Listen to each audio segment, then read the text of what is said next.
ఏంటి ఈ నిబంధన ఏంటి, ఈ కొత్త రూల్స్ ఏంటి, దేశంలో ఎక్కడా లేనిది ఇక్కడే తీసుకురావడం ఏంటి, కోర్టుకు వెళ్ళి పోరాడాల్సిన అవసరం ఎందుకు వస్తుంది, ఈసీ అక్కడి నుంచి దిగొచ్చి ఇక్కడ వాదనలు ఎందుకు వినిపించాలి, అసలు ఎందుకు ఇవన్నీ? మొత్తం దేశం మొత్తం ఇదే రూల్ తీసుకురామని చెప్పండి, దేశం మొత్తం ఒకటే రూల్ ఉండాలి కదా. ఎస్ ఈశ్వర్ గారు, ముందుగా మీకు ప్యానల్లో ఉన్న అందరికీ అట్లానే సాక్షి టీవీ ప్రేక్షకులందరికీ నమస్కారాలు. ఎప్పుడైనా ఒక ఎన్నికల కమిషన్ నిష్పక్షపాతంగా వ్యవహరించాలి, ఎందుకంటే అది సపరేట్ బాడీ, ఏ రాజకీయ పార్టీకి తొత్తుగా వ్యవహరించకూడదు. ఎందుకంటే మన భారతదేశ వ్యవస్థ అనేది ఒక ప్రజాస్వామ్య వ్యవస్థ. ఈ ప్రజాస్వామ్య వ్యవస్థలో ఓటు అనేటటువంటి ఆయుధంతో 5 ఏళ్లకు ఒకసారి జరిగేటటువంటి ఎన్నికల్లో ప్రజలు ఇచ్చే తీర్పుని ఒక వజ్రాయుధంగా మనం భావిస్తాం. సో ఈ తీర్పులో ఎన్నికల కమిషన్ ఏ రాజకీయ పార్టీకి, అది అధికార పార్టీయా, ప్రతిపక్ష పార్టీయా, లేదంటే వాళ్ళ బంధువులు ఉన్నారా, పోటీ చేస్తున్నారా, ఎవరికి సంబంధం లేకుండా పనిచేయాల్సిన వ్యవస్థ. అది కూడా అన్ని రాష్ట్రాల్లో ఒకేలాగా పనిచేయాల్సినటువంటి వ్యవస్థ. ఈరోజు పోస్టల్ బ్యాలెట్ అంశాల్లో ఇప్పుడు 7 ఫేజుల్లో ఎన్నికలు జరుగుతున్నాయి. మనకి రేపు ఫైనల్ ఫేజ్ ఎన్నికలు జరుగుతున్నాయి. అంటే రేపు జూన్ 1వ తారీఖు ఫైనల్ ఫేజు, 4 రోజుల్లో రిజల్ట్ రాబోతుంది. 4 రోజుల్లో రిజల్ట్ వచ్చే తరుణంలో ఒక ఎన్నికల కమిషన్ తీసుకున్న నిర్ణయాన్ని సవాలు చేస్తూ ఓ రాజకీయ పార్టీ కోర్టుకి వెళ్ళటం అని అంటే ఎన్నికల కమిషన్ సిగ్గుతో తలదించుకోవాలి. ఫస్ట్ ఎందుకు ఆ మాట అంటే 4 రోజులు రిజల్ట్ రాబోతుంది ఈశ్వర్ గారు, 4 రోజుల్లో రిజల్ట్ రాబోతుంది. దేశవ్యాప్తంగా 6 ఫేజుల్లో ఎన్నికలు అయిపోయినాయి. 7వ ఫేజ్ రేపు జరగబోతా ఉంది. అంటే 543 ఎంపీ స్థానాలకి జరిగినటువంటి ఎన్నికల్లో 50 ఎన్నో ఉన్నాయి రేపు ఫైనల్ ఫేజ్ లో. అంటే దాదాపు 500 ఎంపీ స్థానాలకి ఎన్నికలు జరిగి ఉన్నాయి. కొన్ని రాష్ట్రాల అసెంబ్లీ ఎన్నికలు పూర్తయి ఉన్నాయి.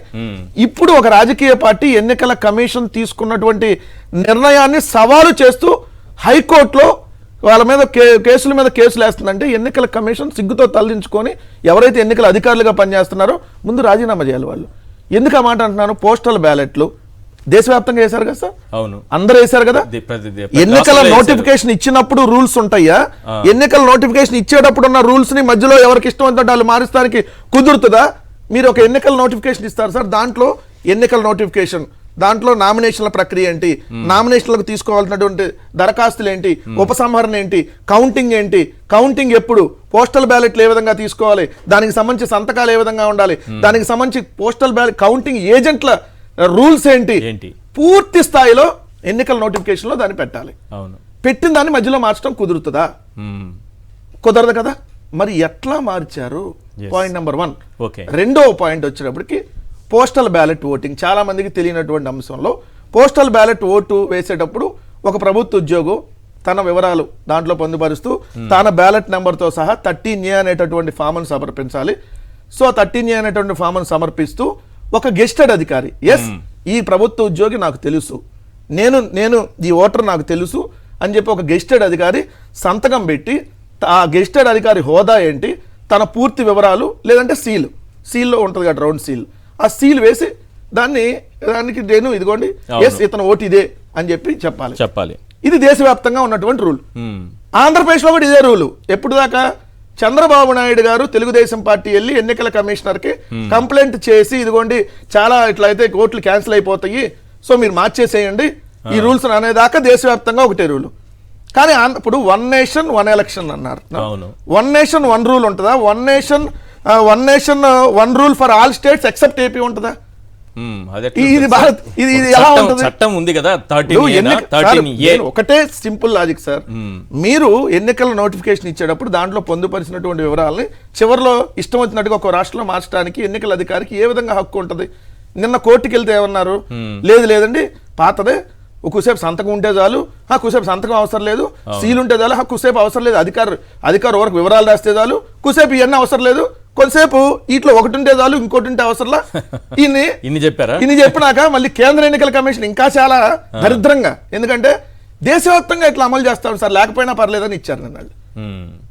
దేశవ్యాప్తంగా అమలు చేసేది ఏంది అంటే దీన్ని మళ్ళీ దాని మీద దేశవ్యాప్తంగా ఇప్పుడు అమలు చేసేది మీరు ఎన్నికలు నియమ నిబంధనలు ఏంటి? 2019 అప్పుడు ఎన్నికల్లో 2019 అప్పుడు ఏ రూల్స్ ఉన్నాయి? 24 అప్పుడు అదే కూడా రూల్స్ మీరు పెట్టారు కదా.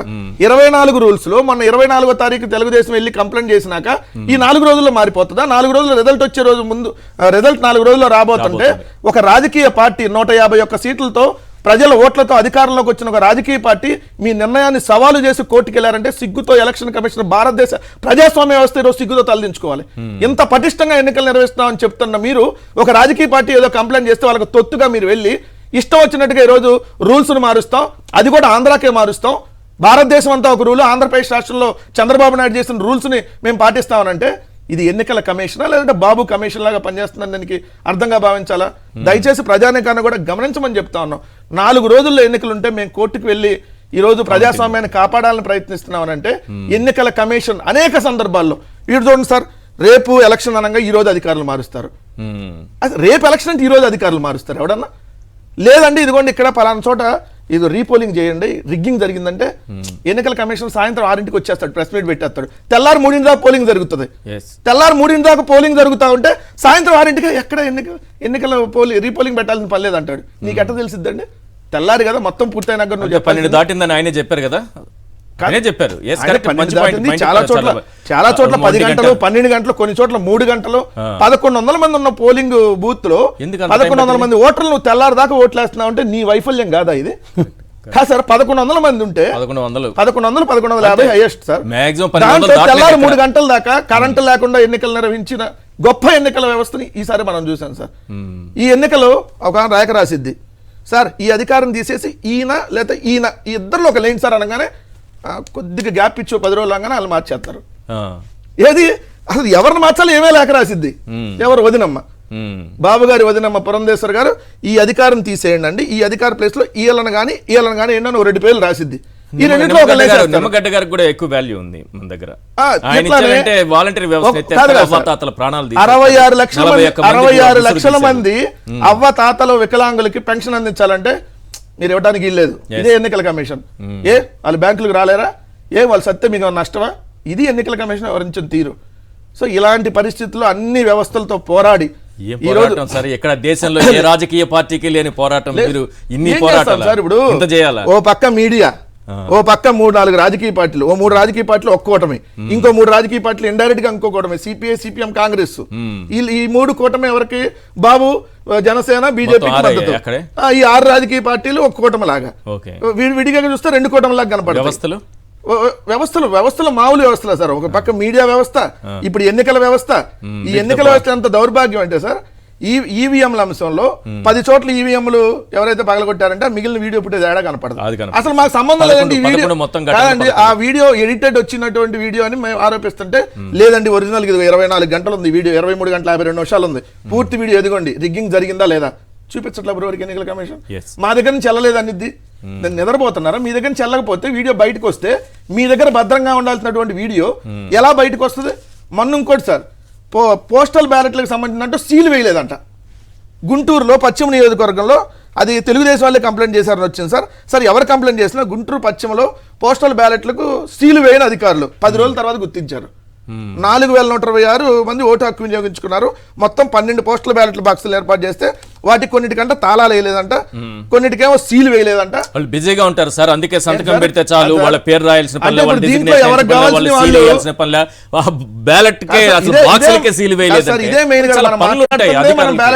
బ్యాలెట్ పోస్టల్ బ్యాలెట్ల గురించి. ఈ పోస్టల్ బ్యాలెట్ లో సీల్ వేయాల, మీ ఇష్టం ఉందంటే మళ్ళీ తీసుకెళ్ళి దీని ప్లేస్ లో ఇంకోటేసేస్తారా లోపల? ఈ ఓటు ఇప్పుడు మీరు అన్నారు కదా సంతకం పెట్టలేదు, అది తీసేసుకెళ్ళి ఆ ప్లేస్ లో ఇప్పుడు సంతకం అను ఆ పాత స్టాంపు డేట్ వేసేసి లోపలికి వెళ్ళి మళ్ళీ రాష్ట్ర ప్రజలకు అర్థం కావాలి, అర్థం చేసుకోవాలి. ఇంత దౌర్భాగ్యమైనటువంటి వ్యవస్థ ఉంటే గుంటూరు పశ్చిమలో పోస్టల్ బ్యాలెట్ బాక్సులకు సీలు వేయని అధికారులు, సీలు వేయని పోస్టల్ బ్యాలెట్ బాక్సులు పరిశీలిస్తున్న అధికారులు. ఎన్నికలు అయిపోయిన 10 రోజులకు సార్, 13వ తారీఖు ఎన్నికలు జరిగితే 23, 22 తారీఖు పేపర్లో వచ్చింది. సిగ్గుతో తలదించుకోవాలి మనం ఇలాంటి ఎన్నికల వ్యవస్థలో. ఇంకా 4 రోజులు ఎన్నికలు ఉంటే ఇప్పుడు మేము పోరాడుతున్నాం కోర్టులకు వెళ్ళంటే ఏందండి దీనికి? అంటే అసలు దాంట్లో సీల్ వేసారో లేదో కూడా గుర్తించకుండా ఇది ఇలా జరుగుతుంది ఎన్నికలు. తెల్లారి 3 గంటల దాకా ఎన్నికలు ఇవ్వడం జరిగింది చూసావా? 1100 మంది ఉన్న ఓట్లకి తెల్లారి 3 గంటల దాకా 1,00,000 మంది వేస్తున్నారు ఒక పోలింగ్ బూత్ లో. 50 సంవత్సరాలు దాటిన కానిస్టేబుల్ పెడతారు. పోయినసారి ఈ పోలింగ్ బూత్ లో రిగ్గింగ్ జరిగింది. సో ఇక్కడ పోయినసారి 3 కానిస్టేబుల్ ఉన్న బూత్ లో ఈసారి ఒక కానిస్టేబుల్ వితౌట్ వెపన్ పెడతారు. మరి దీనికి అర్థమైంది? పిన్నెల్లి రామకృష్ణారెడ్డి గారు ముందు సార్ ఈ పోలింగ్ బూతుల్లో రిగ్గింగ్ జరిగే అవకాశం ఉంది, ఇక్కడ పటిష్టమైన భద్రత ఏర్పాటు చేయమంటే వాళ్ళు ఏర్పాటు చేసిన పటిష్టమైన భద్రత ఏందో తెలుసు సార్, 50 సంవత్సరాలు దాటిన సింగిల్ కానిస్టేబుల్ వితౌట్ వెపన్. అదే పటిష్ట భద్రత. మనం అడిగిన పటిష్ట భద్రత అడిగితే వాళ్ళు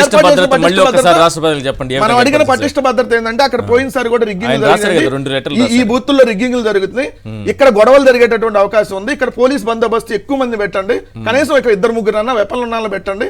అప్పుడు వాళ్ళు ఏమనంటే షూట్ చేయడానికి పైకి ఉంటుంది కాబట్టి వెళ్ళిపోతారు, పారిపోతారు. అంటే వాళ్ళు వాంటెడ్గా ఒకరిని పెట్టారు, అది కూడా వితౌట్ వెపన్, 50 సంవత్సరాలు దాటిన కానిస్టేబుల్. ఏం కంట్రోల్ చేస్తారు సార్?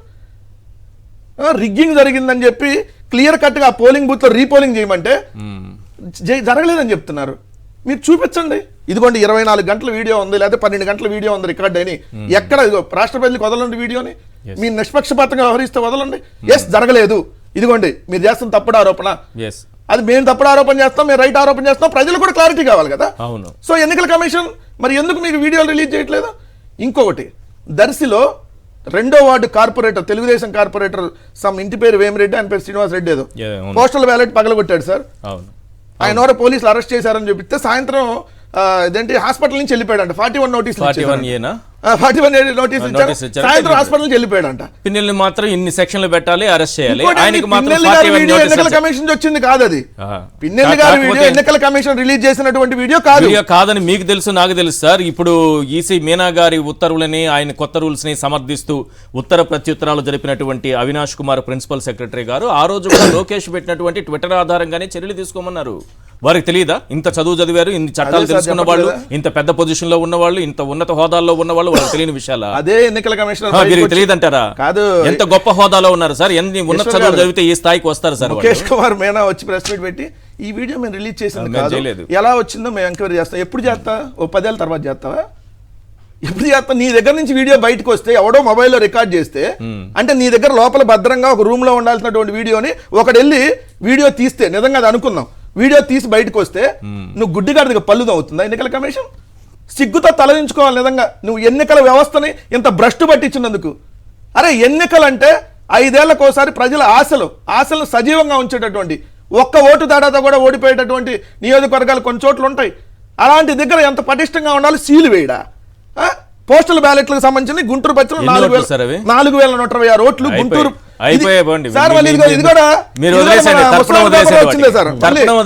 ముసలాయన్ పేపర్ లో వచ్చిందే, ముసలాయన్ పేపర్ లో దాన్ని తెలుగుదేశం వాళ్ళు గుర్తించి ఇచ్చారంట. పెద్ద కామెడీ అండి. సరే ఎవరు గుర్తించి ఇచ్చినా మరి వేయాలి కదా, ఎందుకు వేయలేదు? 4,126 ఓట్లు ఉన్న దానికంట వాళ్ళు పోస్టల్ బ్యాలెట్ల కంటే దాంట్లో లాక్ వేయలేదంట సార్. త్వరగా వెళ్ళాలి అంటే ఎవరు పెడితే వాళ్ళు వెళ్ళి ఓపెన్ చేసి మళ్ళీ ఆ ఓటు తీసేసి ఇంకో ఓట్లు అధికారులు వాళ్ళు ఏదో బిజీ ఉండి మర్చిపోయారు, దాన్ని పెద్ద ఇష్యూ చేస్తున్నారు. ఏం సార్ బిజీగా ఉండేది? దయచేసి ప్రజలు కూడా సంతకం పెట్టి సీల్ వేయలేరంటే వాళ్ళు జగన్మోహన్ సంతకం పెట్టిన అధికారి తన పేరు డిజిగ్నేషన్ రాయలేనంత బిజీగా ఉన్నారు, వాళ్ళకి కూడా ఎగ్జాంపుల్ ఇస్తున్నారంటే అది కూడా మన గొప్ప ఉద్యోగులకు సంబంధించిన వ్యవస్థ అంత